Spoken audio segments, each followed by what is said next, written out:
घेड़ पंथकમાં પણ સરકારી કામગીરી મામલે આક્ષેપ થઈ રહ્યા છે। કિસાન કોંગ્રેસ નેતા પાલ આંબલિયાએ કેટલાક સવાલ ઉઠાવ્યા।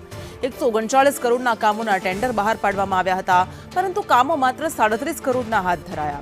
घेड़ पंथकમાં નદીઓના પાળા તૂટી ગયા છે।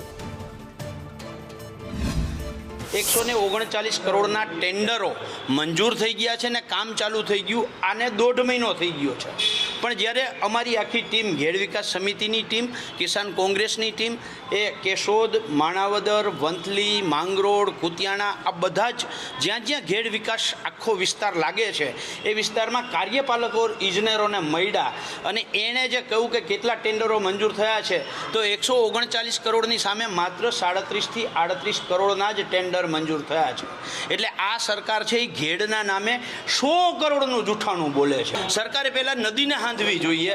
નદી ક્યાંય કરતાં ક્યાંય હાંધવામાં આવતું નથી, એની જગ્યાએ કરે છે શું, સુજલામ સુફલામના જે કામો છે એ કામોને આ 139 કરોડમાં ગણાવી અને સરકાર घेड़ બાબતે કોઈ પ્રક્રિયા કરતા નથી।